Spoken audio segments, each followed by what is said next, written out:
I know you've heard it 1,000 times. I thought my life was perfect till that one day. That was me, Ryan Moss. I was married to a beautiful woman with a beautiful 6-year-old daughter. I met my lovely wife, Tiffany, Tiff as we called her, during my senior year of college. She was a junior, and we quickly fell in love. We married a month after her graduation. I graduated with an engineering degree and got a good job working for a national engineering firm. When Tiff got out of school, she went to work for a law firm as a legal assistant. Tiff quit her job 2 years later when she gave birth to our daughter, Jenny. Our life was perfect till Jenny went to kindergarten. With Jenny in school, Tiff went back to work at the law firm. I should have seen it coming, but was blinded by my belief that my wife. I thought she was in love with me as much as I was in love with her. Looking back, all the signs were staring me in the face. Tiff started dressing more provocatively. Our love life went from frequent to non-existent. Tiffany was working more hours and was dismissive when I questioned her about her long hours. When I confronted her about the lack of quality time with both me and our daughter, she told me that she was working for a senior partner. It was a great opportunity for her career and would help us financially for our future, is what she would say. Several months before the day, I met her boss, Stan Cross, at the firm Christmas party. To me, he was a jerk. He was cocky and dismissive towards me. I watched them closely, but I didn't see any romantic interaction between Tiff and her boss. It was there. They just hid it from me. Things took a turn just as Jenny was finishing up her kindergarten year. After her last day of school, Jenny was going to spend the weekend with my parents. I was looking forward to a nice weekend with Tiffany to try to rekindle our relationship and love life. I dropped off Jenny at my parents' to return home for what I planned was to be a nice dinner and movie at home alone with Tiffany. As I walked into the kitchen, Tiffany was coming down the stairs. She was dressed in a short dress with high heels. Her hair was down around her shoulders, curled to perfection. She had her makeup on for a night on the town. "Wow, babe, you look hot. I wish you would have told me we were going out. I would have rushed home. Give me a few minutes and I will be dressed. Where are we going?" Tiffany got a smirk on her face that was not a good look for her. "We are not going anywhere. I'm going out, but not with you." I was shocked. What are you saying?" "I have a date, and it is just the start. We are going to have new rules starting today. My boss is coming to pick me up for a night in the town. I won't be home. We have a room downtown." "What the hell are you saying?" I called out. "You need to calm down and accept this. This is the way it is going to be. I'm going out and will be home sometime Sunday." "No way. If you think I'm going to accept this, you're crazy. If you walk out that door, don't expect to come back." "No, Ryan. I will be coming home to our home. We are going to remain man and wife, and I will still live here as will you. You need to understand that I still love you, but I need a little more. If you insist on making this difficult, it will be you who will not live here anymore. It would be a shame for Jenny's father to be penniless and in jail." I was stunned by her comments. Just as I was getting up to confront her, the doorbell rang. Tiffany ran to the door, letting her boss in. "How did he take it?" he asked Tiffany. "Not well. I think you need to explain the consequences of non-compliance," she said. Stan was not an imposing man, about my size, if not a little shorter. "Mr. Moss, I guess we need to have a conversation." "Conversation? I need to kick your back," I replied. "You could try, and from the looks of you, I might get a couple of good hits in before my driver would storm in here and knock you out. By evening, you would be in jail, so sit down." I looked out the door to see a large man standing on my doorstep behind Stan. Muttering, I sat down. "Good. We can talk like civilized men now. When your wife agreed to become my personal assistant, she took on other duties. Yes, I'm talking about intimacy. I've been enjoying your wife for the last 6 months, but she grew tired of us sneaking around. The two of you will have a new relationship. As my personal assistant, she will provide me with professional and personal services as I need them. Mr. Moss, you will continue to be Tiffany's husband. Your role as husband and father will not change with one exception. I will take care of Tiffany's sexual needs. Most of the time, those needs will be taken care of at a hotel or at the office, but there will be some times where you are out of the house that we will need to use your bed. You've crossed a line, and I will not tolerate this. I will divorce her for cheating, I replied. Mr. Moss, that kind of talk is not productive. Don't forget what business I'm in. I'm a big-time lawyer with the power of this city's largest law firm. If you try to divorce her, you will be punished. I don't just mean in the divorce. Of course, in the divorce, we will take everything from you and force you to pay her alimony while she keeps messing with me. That wonderful little daughter you cherish so much, you won't be seeing her. You see, you will be charged with child molestation. You will go to jail for some period of time, and you will never get visitation with your child again. I'm sure your company will fire you on the spot. You will be disowned by your family and friends. I sat there stunned, not knowing what to say. Stan continued. Now, I know you are not going to do anything stupid. You try to tell my wife, all the hell I just explained to you will come down on your head, plus a visit from my driver and his friends. If you try to just leave town, we will hunt you down. So be a good boy and just accept this new relationship. Your wife is a wonderful assistant. Still stunned, I watched as my wife walked out the door with her boss, her boyfriend. I was devastated. I didn't know what to do, so I got drunk. I woke up Saturday morning alone and hungover. Tiffany didn't come home Saturday and did not home Sunday morning. She was not home Sunday when I went to pick up Jenny. It was all I could do not to cry as I picked her up and drove home. Jenny nearly broke my heart when she asked where Mommy was when we got home. I wanted to tell her, Mommy has turned into a cheating woman who is messing with her boss. I reframed and told her that she had to work. The disappointment on her face cut me deeply. When Tiffany arrived home Sunday night, she found me asleep in the guest room. Lucky for me, she didn't come in. I didn't know if I could have remained calm. I was up getting Jenny ready for school when Tiffany appeared. Not much was said to me, but Tiffany concentrated on Jenny as we were heading out the door to school. Tiffany kissed Jenny and moved to kiss me, but I turned and walked away. That night, after Tiffany put Jenny to bed, Tiffany stomped into what I had turned into my man cave in the basement. "Are we going to have a problem?" she hissed. "When you say we, do you mean me having a problem with you spending the weekend with your boss? Is that the problem you are talking about?" She stood there with her hands on her hips. "Look, I didn't mean for this to happen. It seemed to start with Stan and I sharing our morning coffee. He liked that special creamer I bring to work." "I'm sure he wanted to give you some of his special creamers," I replied. "Don't be crude, Ryan. He's a very persuasive man. You know how I've always said I didn't like sushi? The truth is I had never tried it. Stan said it is an incredible aphrodisiac. The first time he got me to try it was the first time he had intimacy with me. I'm sorry, Ryan, but it was good. He promised to make me his personal assistant. Think of the benefits. I'm making a lot more money. I will get to travel with Stan and meet a lot of important people. This will be good for us. Stan even said you could have intimacy with me again. There will be some conditions, though." "Oh God, I can't wait to hear this," I said, getting angrier. "You can only be with me after Stan has been with me, and he says that will happen often," Tiffany says almost apologetically. "Wow, Stan is going to allow me sloppy seconds with his cheating woman. How generous," I replied. "You can't talk to me like that. Ryan, you need to just get on board. This is not a long-term situation. Maybe 2 to 3 years at most. We will be in a great position for our life going forward together." "You actually believe this nonsense, don't you?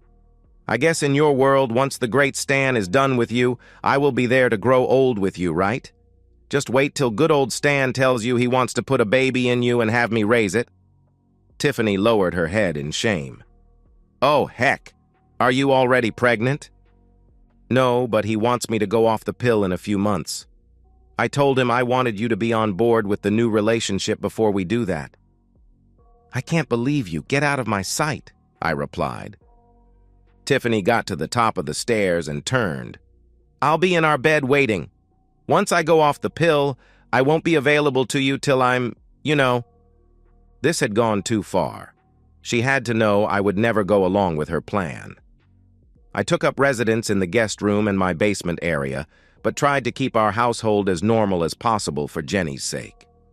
Over the next week, I did some research on Stan.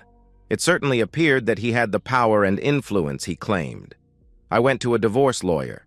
She confirmed that I would be destroyed in a divorce. The lawyer knew Stan Cross, and she believed that he was not above fabricating molestation claims against me.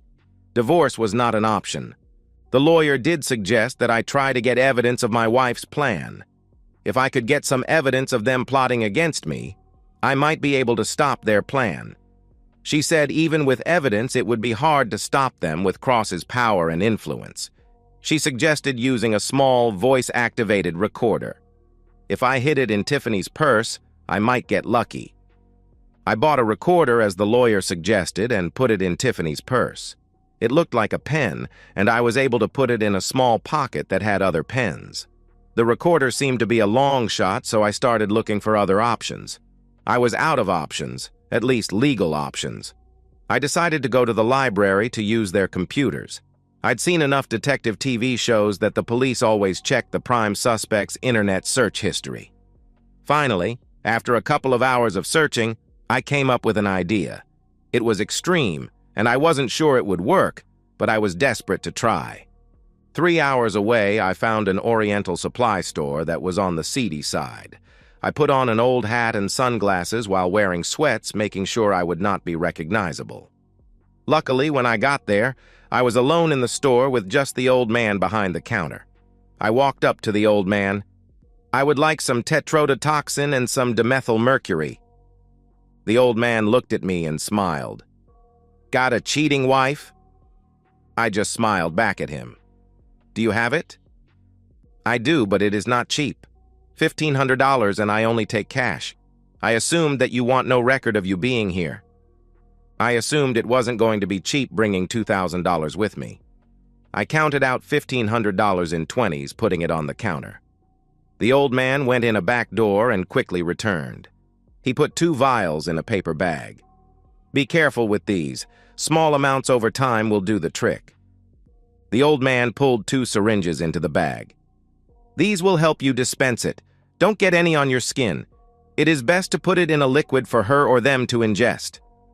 I grabbed the bag and quickly went to my car. Tetrodotoxin and dimethylmercury are both toxic substances related to fish in some way. Tetrodotoxin is taken from the pufferfish and the blue-ringed octopus. When prepared correctly, these creatures are considered a delicacy, but in a concentrated form, they build up in the subject and can be deadly. Dimethylmercury is similar to mercury, but more deadly. If allowed to build up, it also can be deadly.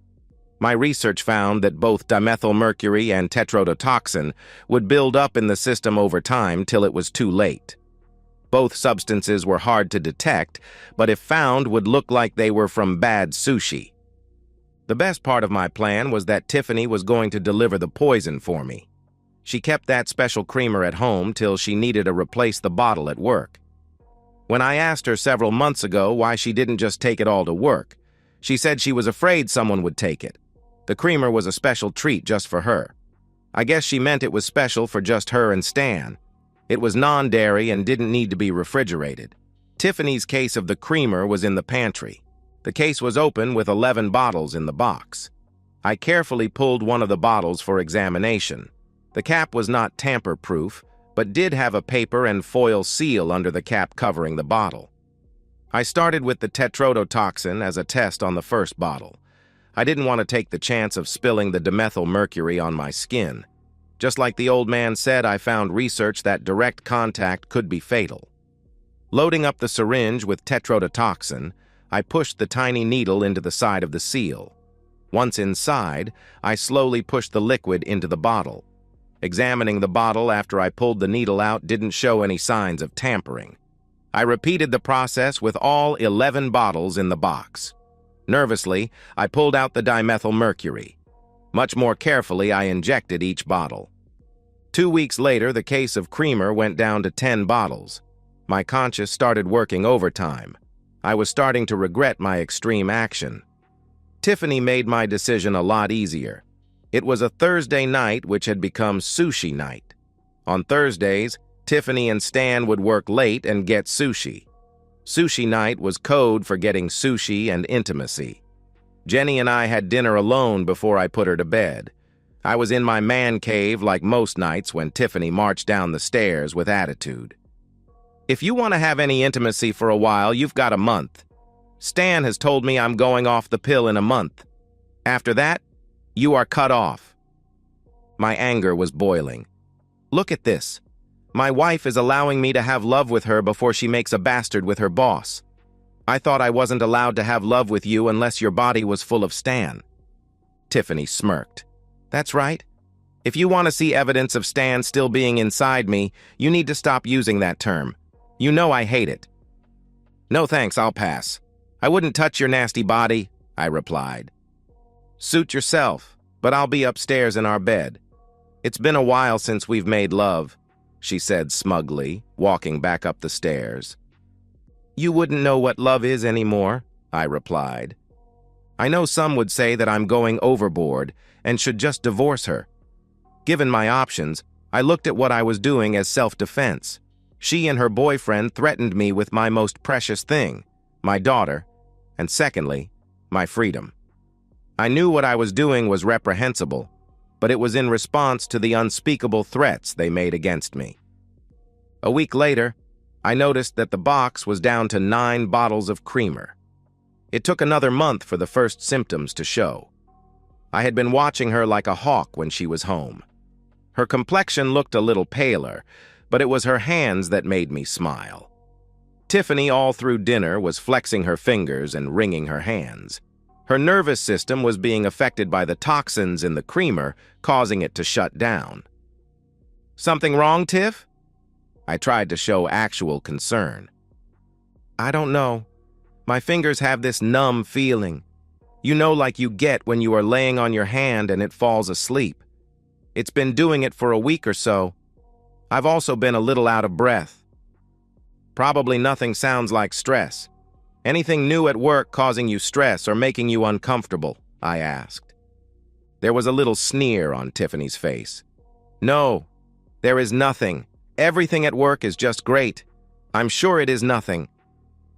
2 weeks later, the box was down to 8 bottles of creamer. Damn, they must be drinking a lot of coffee, I thought.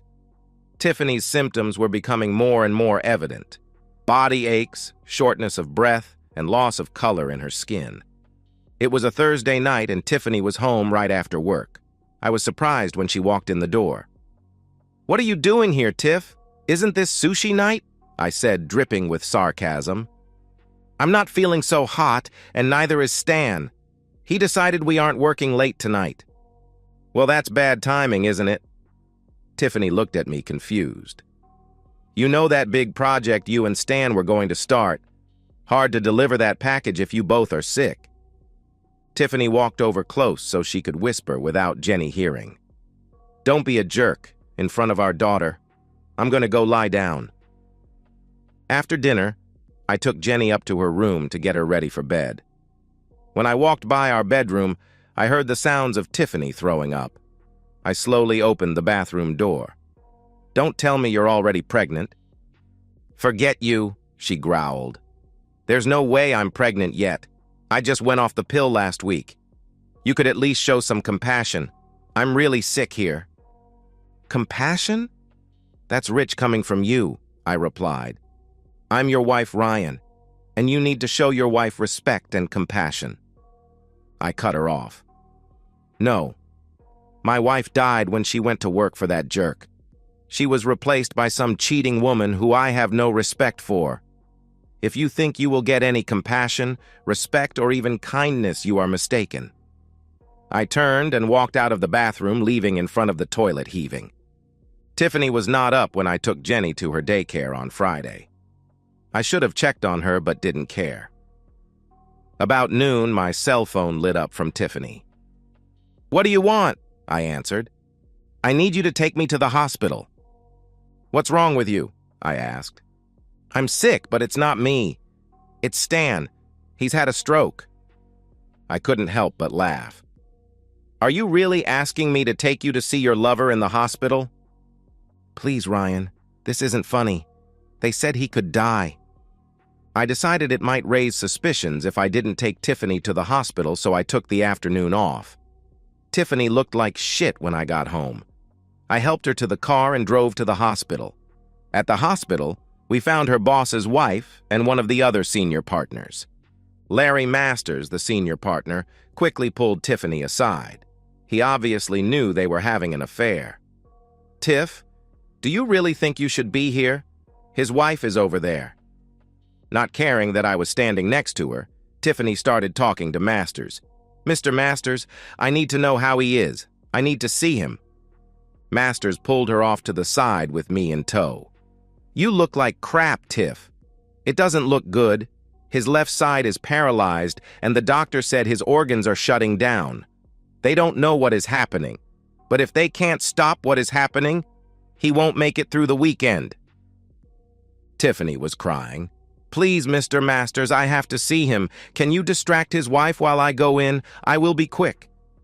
Masters huddled up with Stan's wife and his family. I escorted my wife to see her lover. Stan was in bad shape. The left side of his face was drooping. He was awake but couldn't speak. Tiffany ran to his side while I stayed at the door. I wanted to throw up when she hugged and kissed him, knowing I was in the same room.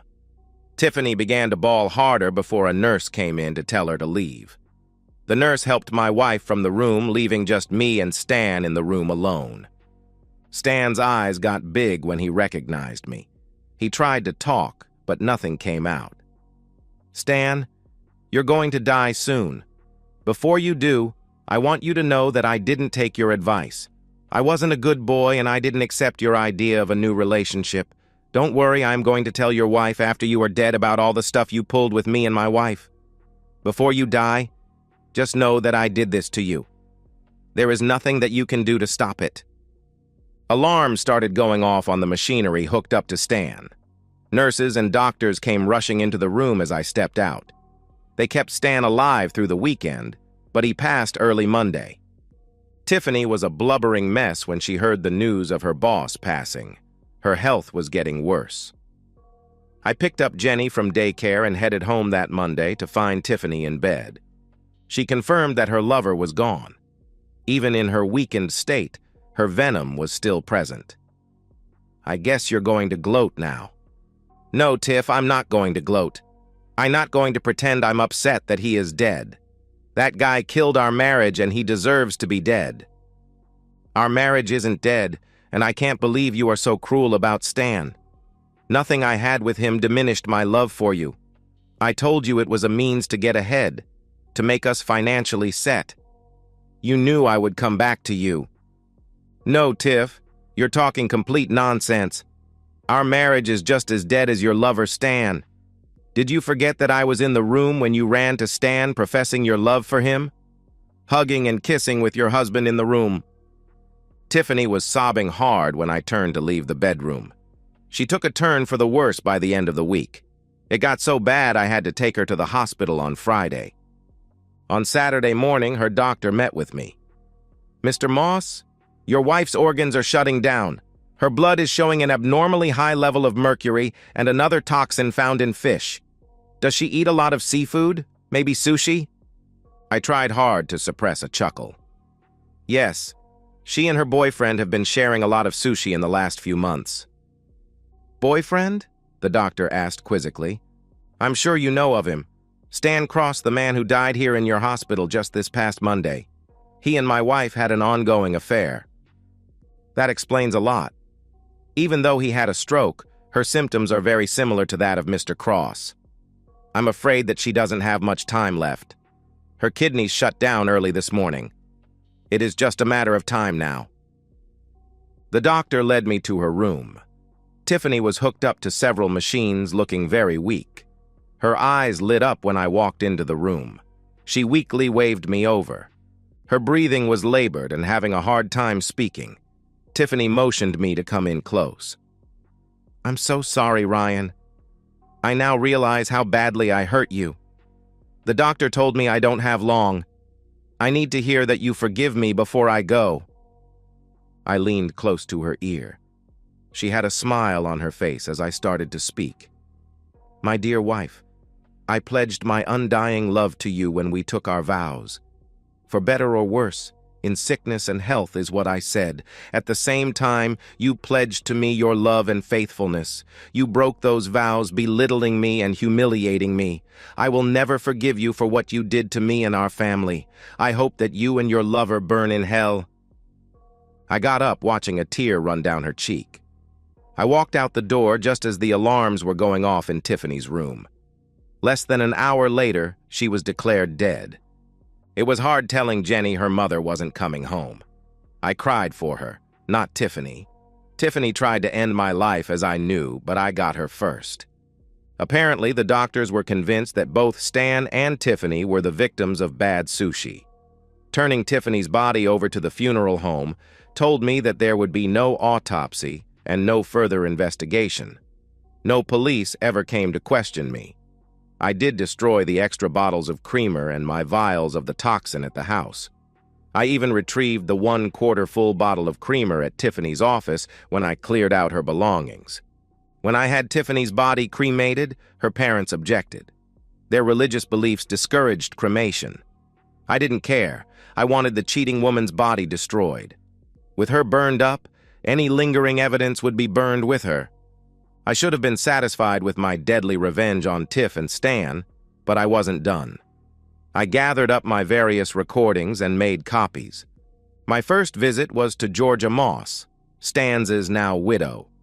The question was, why confront Stan's wife now that he was dead? I wanted to know if she knew and allowed it to happen. My thought was that she did. As open as Stan was, there didn't seem to be any way she didn't. I turned on my pocket recorder when she invited me into her home. "Mrs. Cross, I came here to talk to you about your husband and my wife." She cut me off. "You can stop there, Mr. Moss. I knew about my husband and your wife. They were very obvious about it. It wasn't his first, but she was his last.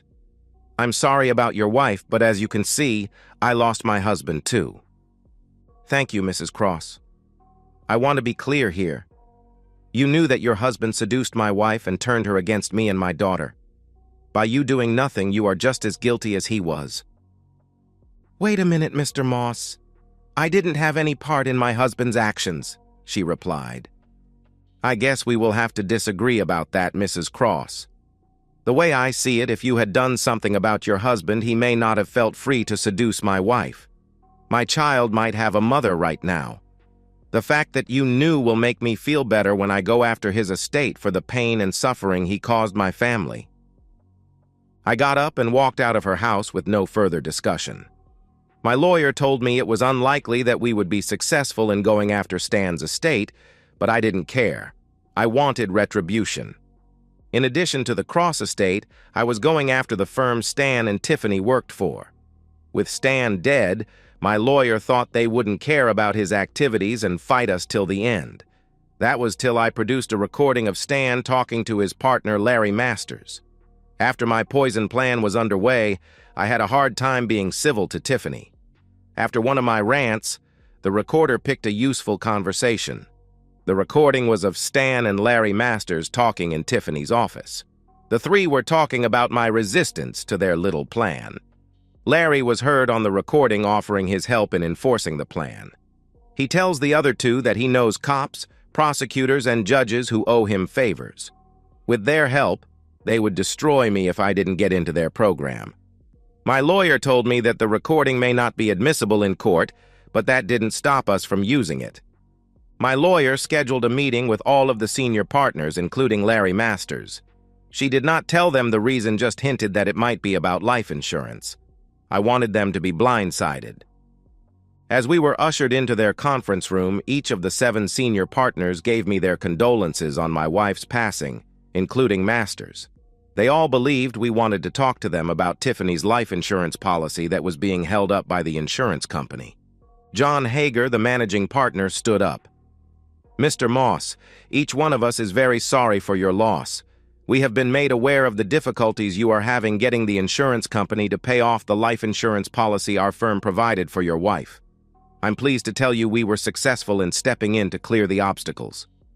Hager slid a check for $500,000 from the insurance company.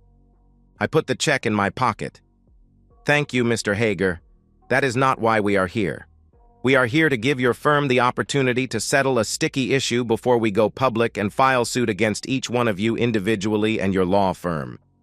You see, Mr. Hager, your firm was complicit with Mr. Cross in a plot to seduce my wife away from her family and to have me arrested, prosecuted, and jailed." Hager stood up angrily.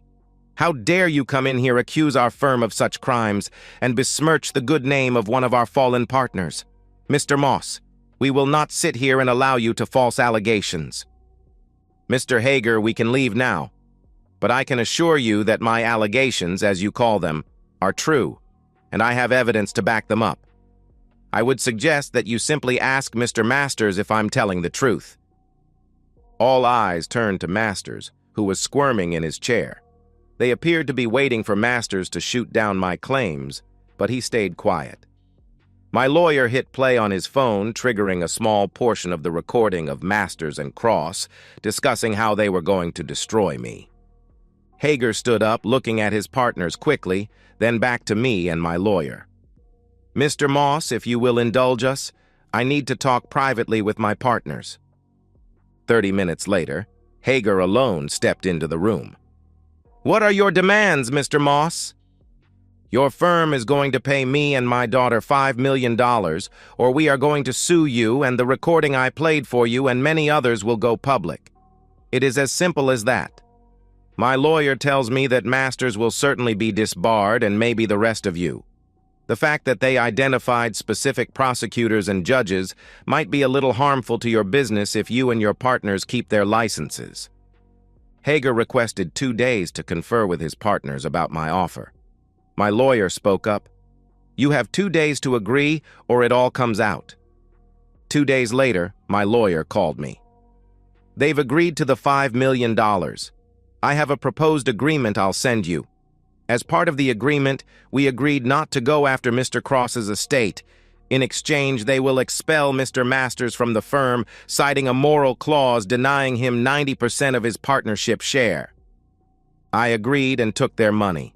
I signed an agreement that I would not disclose what Mr. Cross and his firm did to me and my family.